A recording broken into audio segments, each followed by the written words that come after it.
ಉತ್ತರ ಕರ್ನಾಟಕ ರೆಸಿಪಿ ನೋಡಾಕತ್ತಿರವೆಲ್ಲ ವೀಕ್ಷಕರಿಗೂ ನಿಮ್ಮ ಮನೆ ಮಗಳು ತ್ರಿವೇಣಿ ಪಾಟೀಲ್ ಮಾಡುವ ನಮಸ್ಕಾರಗಳು. ನಾನಿವತ್ತೊಂದು ಸ್ವೀಟ್ ರೆಸಿಪಿ ಮಾಡಿ ತೋರಿಸ್ತೀನಿ ರೀ. ಆ ರೆಸಿಪಿ ಹೆಂಗೆ ಮಾಡೋದಂತೆ ನೋಡ್ಕೊಂಬರೋಣ ಬರ್ರಿ. ನೀವೇನಾರು ನಮ್ಮ ಚಾನಲ್ಗೆ ಹೊಸಬರಾಗಿದ್ರಿ ಅಂದ್ರೆ ಸಬ್ಸ್ಕ್ರೈಬ್ ಆಗ್ರಿ, ಬೆಲ್ಲೈಕನ್ ಒತ್ತಿರಿ, ನಿಮ್ಗೆ ನೋಟಿಫಿಕೇಶನ್ ಬರ್ತೈತಿ. ನಾವು ಹಾಕೋ ವಿಡಿಯೋಗಳು ಫಸ್ಟ್ ನಿಮ್ಗೆ ಬರ್ತಾವೆ, ಎಲ್ಲರಿಗಿಂತ ಮೊದಲಾಗಿ ನೀವು ನೋಡ್ಬೋದು ರೀ. ಈಗ ನಾನು ಒಂದು ಪರಾತ್ ತಗೋತೇನೆ ರೀ. ಈಗ ಇದಕ್ಕೆ 2 ಕಪ್ ಗೋಧಿ ಹಿಟ್ಟು ತೊಗೊಂಡಿನಿ, ಅದು ಹಾಕೋತೇನೆ ರೀ. ನಾ ಮಾಡೋ ರೆಸಿಪಿಗಳು ನಿಮ್ಗೆ ಏನಾರು ಯೂಸ್ಫುಲ್ ಅನ್ನಿಸ್ತಿತ್ತಂದ್ರೆ ಒಂದು ಲೈಕ್ ಮಾಡಿರಿ. ಲೈಕ್ ಮಾಡೋದು ಮಾತ್ರ ಮರ್ಯಾಕೆ ಹೋಗ್ಬೇಡ್ರಿ.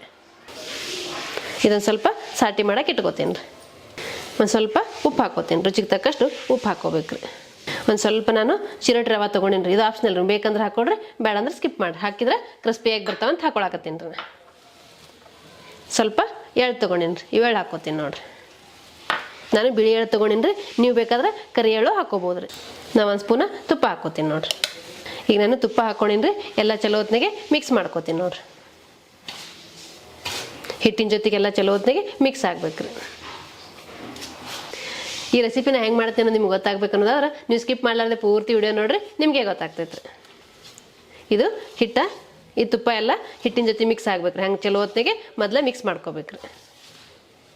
ನೋಡಿರಿ, ಈ ರೀತಿ ಮಿಕ್ಸ್ ಮಾಡ್ಕೋಬೇಕು ರೀ. ಹಿಂಗೆ ಮಾಡಿದ್ರೆ ಉಂಡೆ ಆಗ್ಬೇಕು ರೀ ಇದು. ನಾ ಈಗಿದು ಗೋಧಿ ಹಿಟ್ಟಲ್ಲೇ ಮಾಡಾಕತ್ತೀನಿ ರೀ. ನೀವು ಬೇಕಾದ್ರೆ ಮೈದಾ ಹಿಟ್ಟಲ್ಲೂ ಮಾಡ್ಬೋದು ರೀ.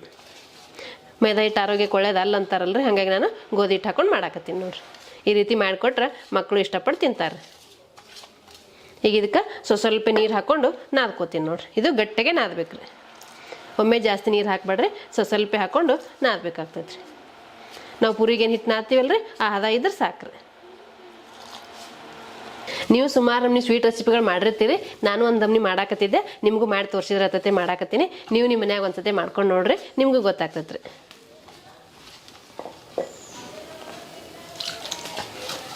ನೀವು ನೋಡ್ಕೊಂಡು ನೀರು ಹಾಕೋಬೇಕಾಗ್ತದೆ, ಒಮ್ಮೆ ಹಾಕೋಬೇಡ್ರಿ. ಇದು ಚಲೋ ಹೊತ್ತಿನಾಗೆ ಹಿಟ್ಟು ನಾದ್ಕೋಬೇಕ್ರಿ. ಈಗ ನಾನು ಹಿಟ್ಟು ನಾದ್ಕೊಂಡೇನಿ, ಈ ರೀತಿ ಹದ ಬಂದೈತೆ ನೋಡ್ರಿ. ಇದೊಂದು 5 ನಿಮಿಷ ನೆನಿಲ್ರಿ ನೋಡ್ರಿ. ತೀರಾ ಅಷ್ಟು ಗಟ್ಟಿನೂ ಇಲ್ಲ, ತೀರಾ ಅಷ್ಟು ಮೆತ್ತಗೂ ಇಲ್ಲ. ನಾವು ಪುರಿ ಏನು ಮಾಡ್ಕೊಳಕ್ಕೆ ನಾದ್ತೀವಲ್ರಿ, ಆ ಹದ ಇದ್ರೆ ಸಾಕ್ರಿ.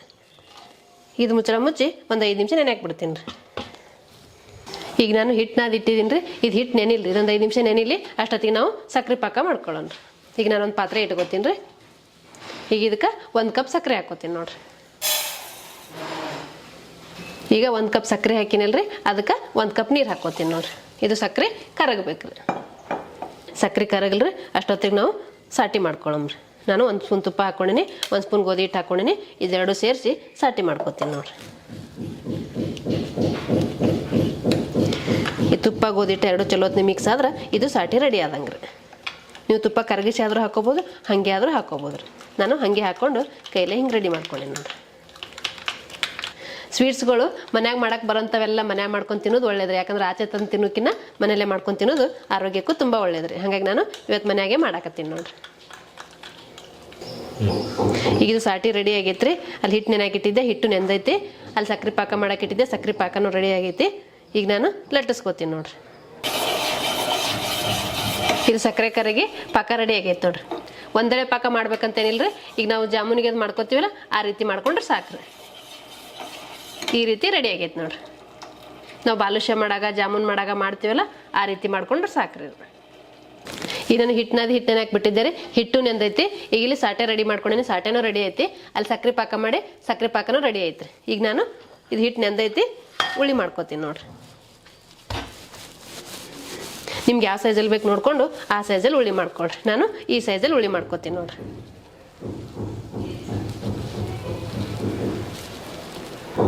ನಾವೊಂದು 4-5 ಉಳಿ ಮಾಡ್ಕೊಂಡೇನಿ ರೀ. ಮಿಕ್ಕಿದ್ದೆಲ್ಲ ಆಮೇಲೆ ಮಾಡ್ಕೋತೀನಿ ರೀ.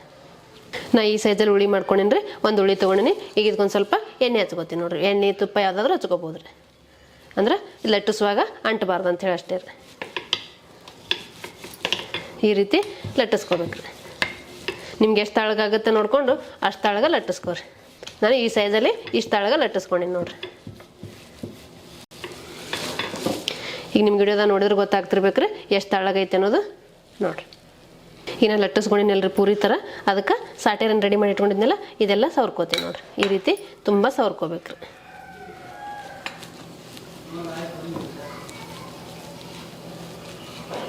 ನೋಡಿ, ಈ ರೀತಿ ಸವರ್ಕೋಬೇಕ್ರಿ. ಈಗ ಕಟ್ ಮಾಡ್ಕೋಬೇಕ್ರಿ.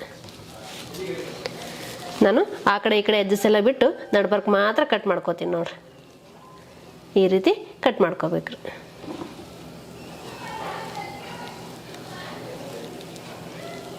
ಈಗ ಇದು ನಾನು ಫೋಲ್ಡ್ ಮಾಡ್ಕೊತೀನಿ ನೋಡ್ರಿ. ಈ ರೀತಿ ರೋಲ್ ಮಾಡ್ಕೋಬೇಕು. ನಾವು ಕಟ್ ಮಾಡಿರ್ತೀವಲ್ಲ ಅದು ಅದಾಗೆ ರೋಲ್ ಬರ್ತೈತೆ ನೋಡ್ರಿ.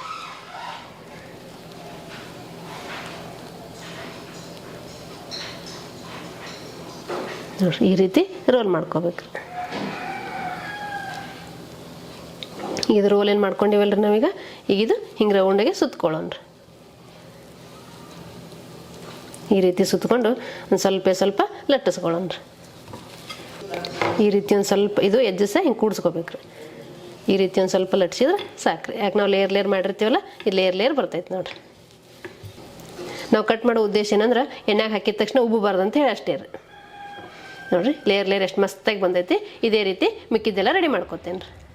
ಈಗ ನೋಡಿರಿ ನಾವು ಒಂದಷ್ಟು ಲಟ್ಟಿಸ್ಕೊಂಡು ರೆಡಿ ಮಾಡ್ಕೊಂಡಿನಿ. ಈಗ ಎಣ್ಣೆ ಕಾಯಕ್ಕೆ ಇಡ್ಬೇಕ್ರಿ. ಎಣ್ಣೆ ಕಾಯಕ್ಕೆ ಒಂದು ಪಾತ್ರೆ ಇಟ್ಕೊತೀನಿ ನೋಡ್ರಿ. ಕರಿಯಾಕೆ ಬೇಕಾಗಷ್ಟು ಎಣ್ಣೆ ಹಾಕೋತೀನಿ ನೋಡ್ರಿ. ಇವು ಮುಳುಗುವಷ್ಟು ಹಾಕೊಂಡ್ರೆ ಸಾಕ್ರಿ. ಇದು ಎಣ್ಣೆ ಬಿಸಿ ಆಗಲ್ಲ ರೀ. ಈಗ ಎಣ್ಣೆ ಕಾಯ್ದೈತಿ. ನಾನು ಲಟ್ಟಿಸಿ ರೆಡಿ ಮಾಡಿ ಇಟ್ಕೊಂಡಿಲ್ರಿ, ಅವು ಹಾಕೋತೀನಿ ನೋಡ್ರಿ. ನೀವು ಮೀಡಿಯಮ್ ಫ್ಲೇಮಲ್ಲಿ ಇಟ್ಕೊಂಡು ಚಲೋ ಹೊತ್ತನೇ ಫ್ರೈ ಮಾಡ್ಬೇಕಾಗ್ತೈತೆ ರೀ. ಹೈ ಫ್ಲೇಮಲ್ಲಿ ಇಟ್ಟರೆ ಮೇಲೆ ಮಾತ್ರ ಕೆಂಪಾಗ್ತಾವೆ, ಒಳಗೆ ಫ್ರೈ ಆಗಲ್ಲ ರೀ ಇದು. ಯಾಕಂದ್ರೆ ನಾವು ರೋಲ್ ಮಾಡಿರ್ತೀವಲ್ಲ ಹಾಗಾಗಿ ಒಳಗೂ ಫ್ರೈ ಆಗ್ಬೇಕು ಚಲೋ ಹೊತ್ತಿನಾಗೆ. ನಾವು ಕಟ್ ಮಾಡಿ ರೋಲ್ ಮಾಡಿರ್ತೀವಲ್ಲ ಹಾಗಾಗಿ ಇದು ಪೂರಿ ಥರ ಉಬ್ಬಲ್ಲ ನೋಡಿರಿ. ಉಬ್ಬಬಾರ್ದು ಇದು, ಉಬ್ಬಿದ್ರೆ ಸರಿ ಬರಲ್ಲ. ಹಾಗಾಗಿ ನಾವು ಈ ರೀತಿ ರೋಲ್ ಮಾಡ್ಕೊಂಡಿವಲ್ಲ ಒಳಗೆ ಸಕ್ಕರೆ ಪಾಕ ಹೀರ್ಕೊಳ್ಳುತ್ತಂತೇಳಿ ಈ ರೀತಿ ಲೇಯರಾಗಿ ಮಾಡ್ಕೊಂಡಿನಿ. ನೀವು ಒಂದ್ಸತಿ ಟ್ರೈ ಮಾಡಿ ನೋಡಿರಿ, ನಿಮಗೂ ಗೊತ್ತಾಗ್ತೈತೆ ರೀ. ಈ ರೀತಿ ಗೋಲ್ಡನ್ ಬ್ರೌನ್ ಬರೋರಿಗೆ ಫ್ರೈ ಮಾಡ್ಕೋಬೇಕಾಗ್ತೈತೆ ರೀ. ನಾವು ಒಂದೇ ಹಾಕಿ ಫ್ರೈ ಮಾಡ್ಕೊಳಕತ್ತೀನಿ, ನೀವು 2-3 ಹಾಕೊಂಡು ಫ್ರೈ ಮಾಡ್ಕೋಬೋದು ರೀ. ಈಗ ಇದು ಫ್ರೈ ಆಗೈತೆ ರೀ, ನಾನು ತಕ್ಕೋತೀನಿ ನೋಡಿರಿ.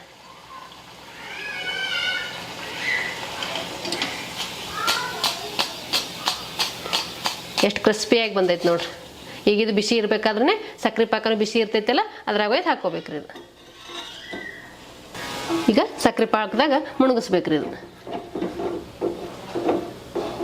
ಈ ರೀತಿ ಸಕ್ಕರೆ ಪಾಕದಾಗ ಮುಣಗಿಸಿ ನೆಕ್ಸ್ಟ್ ಇನ್ನೊಂದು ಕರಿತೀವಲ್ಲ ಅಲ್ಲಿವರೆಗೆ ಅಲ್ಲೇ ಬಿಡ್ರಿ ಅದು. ಆಮೇಲೆ ತಕ್ಕೋರಿ. ಇನ್ನೊಂದು ಹಾಕೋತೀವಲ್ಲ ಅವಾಗ ಇದು ತೆಗೆದು ಅದು ಹಾಕ್ಬೇಕಾಗ್ತೈತೆ ರೀ.